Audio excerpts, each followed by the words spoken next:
7, because everything starts at 7 is the right place.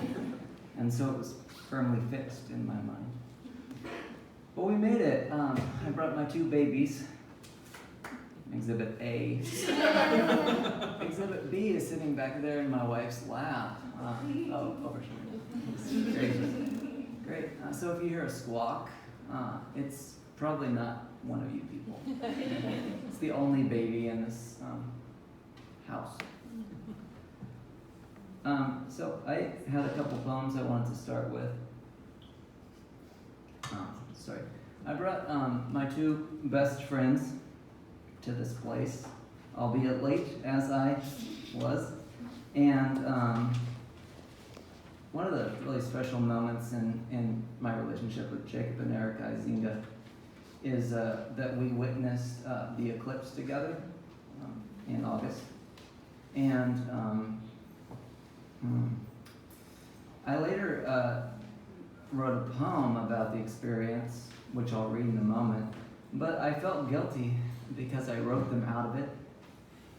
We shared this wonderful moment, this intimate moment, and then when it came down to it, I wanted to write more about my wife's pregnancy than I did about my relationship with my best friend and college roommate.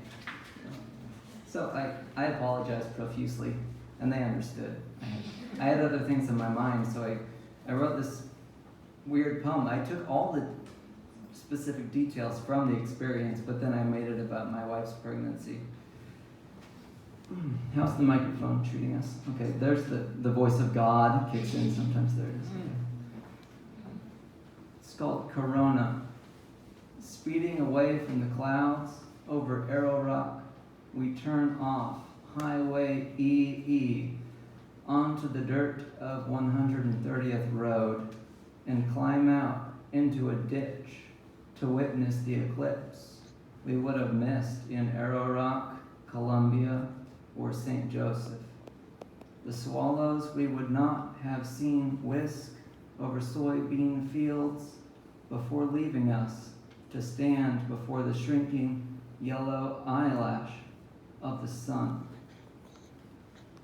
Effacement refers to Lily's cervix thinning in the soft light, a tenderness in the tissues of the wind, relaxing into the reprieve between contractions, and how easy it is to see the dark blot as a bite taken and grieve the loss of a past life after the last dot of sunlight vanishes.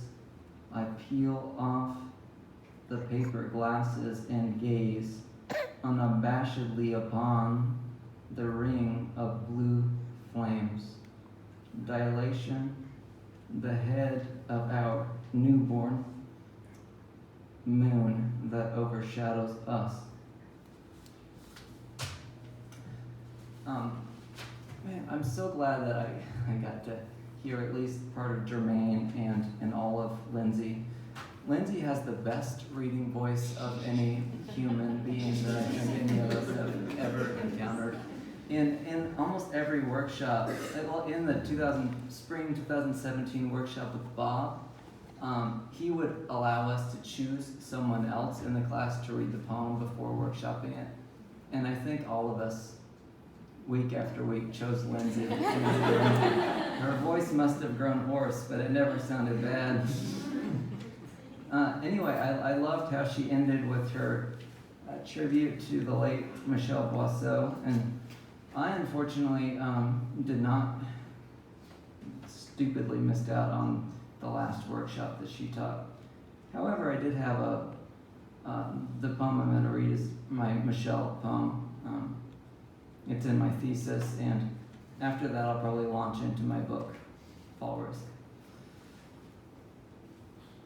Because you had cancer, and I had cancer, you put your arms around me, mother of poems. You put your arms around me in a banquet hall. Because I had cancer, and you had cancer, we recognized each other. In a crowd, we sat at the same table, discussing diets, me going ketogenic, you going with the green sludge your guru concocted to counteract the glasses of red wine. Your students called you sergeant, as I would, and follow you, Michelle. I know one day I must, because you dropped F-bombs in the name of poetry. And though I find myself today once more among the living, I put on my blues for you, Michelle. I put on my blue jeans and t-shirt, V-necked like the flock of geese. I hear faintly honking. There's 2 more stanzas. I gotta drink. Sky blue I am for you, cirrus chalked and shadow lined. Why does my heart beat while yours does not? The pin oak shushes me, and I suffer myself to be quiet. Listen to the poetry of that one breath. The world heaves overhead and all around. Hell yes, Michelle. I'll raise a ruckus. Write your vigor. Write your sex. Sing and singe in the threadbare seam between being and being gone.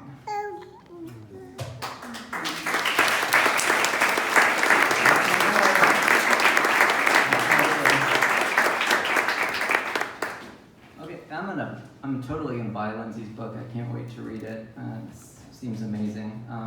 I came out with my own little production in January. It's called Fall Risk, and it discusses the details of my glioblastoma diagnosis. It's not a good one as far as cancers go. It's a 14.5-month life expectancy, so I basically come here just to say na-na-na-boo-boo to cancer. Come get me, I'm still here. As I said, I've gone ketogenic, I'm trying to stay alive. I feel so good to have graduated with this M.F.A. tomorrow. I guess I should hold my...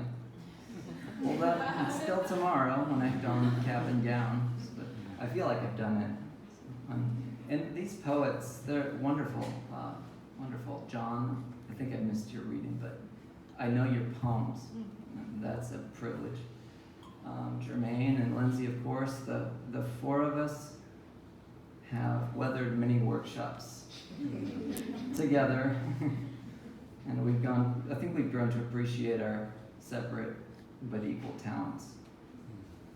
So I'm just going to launch into my book. I think I'll just read it from the top.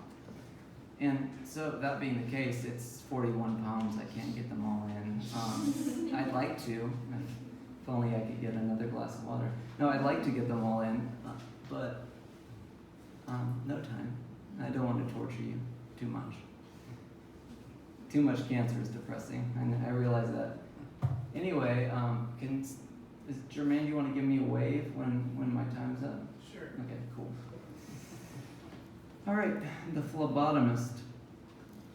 Don't look, she says, as the butterfly needle slips into the crook of my arm.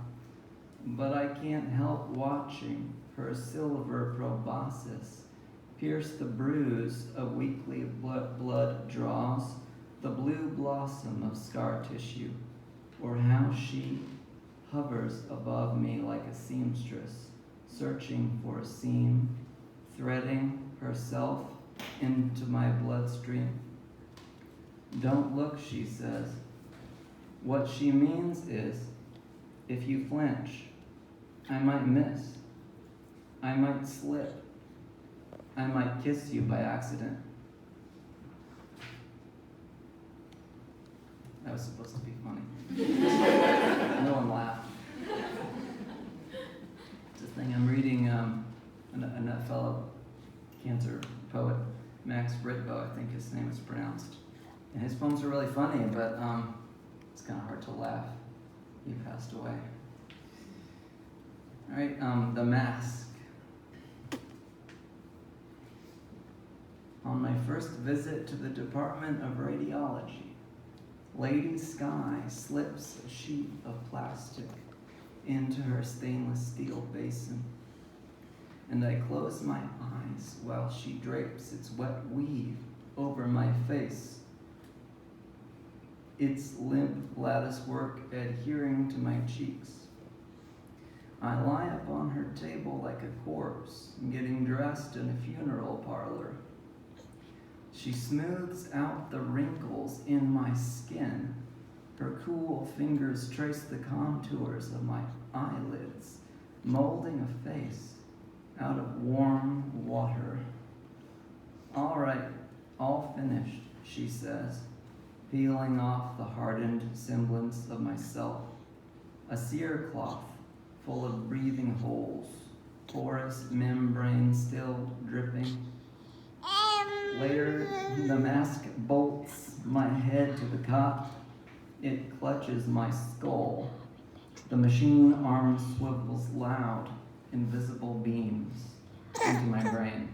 Obviously, a poem about radiation.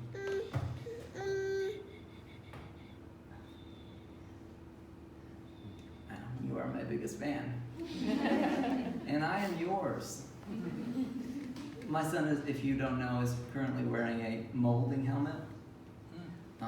He had torticollis, which is the shortened neck muscle that sort of drags the head over to one side, and then because of that, the shape of the head gets kind of flat on that one side. And so the way to correct it is this molding helmet, which is the only useful product of a 3D printer that I've ever known to exist. Anyway, this next poem is called The Cave. Vampire, you call me, leaving for work, me at home on SSI, unemployed. Vampire, for shutting the door to my study, for lowering the blinds, for sucking you dry, my cook, my bank, my wife. You're right, I'm not the man you married anymore. October, taking my Demodar, quarantined to the basement, on the chemo couch, drained, watching daytime TV, Jerry Springer, my only light source. Other than you, of course, you held me upright so that I could see the screen. You helped me up the steps, baby steps, into your icicle bird bath, your sky full of falling leaves. You can take them, Lily, you can take them in the back.